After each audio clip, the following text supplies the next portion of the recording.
But on every top of an Indian temple, still today, you have a vimana. Some of the vimanas look like today's UFOs. They had the shape round or elliptic. Other vimanas had another form. But still on top of the Indian temple is a vimana. And the vimana was one of the flying machines of the Hindu gods.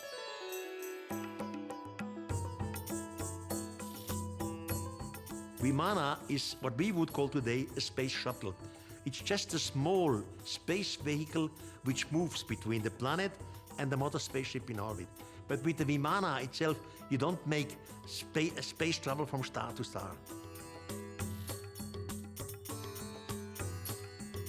These diagrams are not extremely old.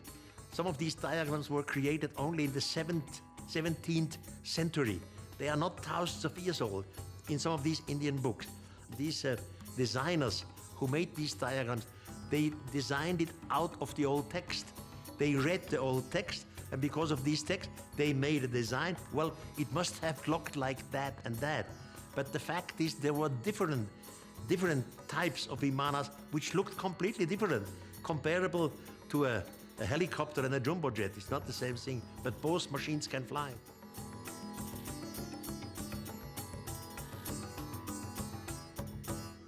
The idea of chariots of the gods has come in the Bible with the prophet Ezekiel. But the prophet Ezekiel, again, you can compare to Indian chariots.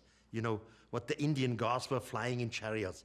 The chariots were always vimanas. The chariots were always what we would call space vehicle, but not mother spaceships. The chariots only had a small distance. They could move in our solar system, but not to another star.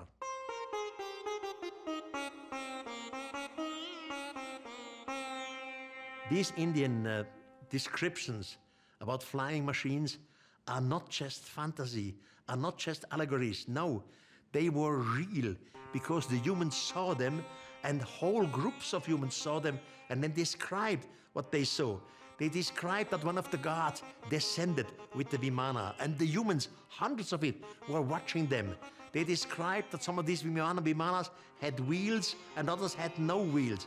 They described the noise which the Vimanas made. At least some of the Vimanas made noise. Others were quiet. So all this we have descriptions.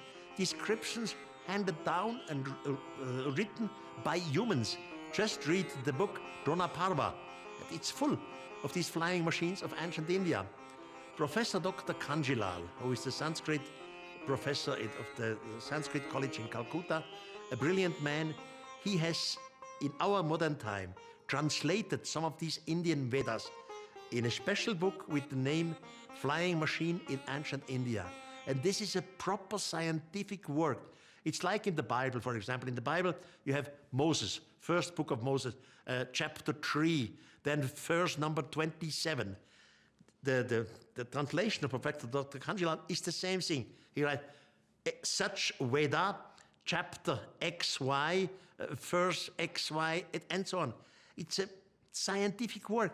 There is absolutely no doubt, no, for the one who knows it, that in India, flying machines were described, and different types of flying machines. And there is no doubt that there were spaceships, mother spaceships, which were around the Earth in an orbit.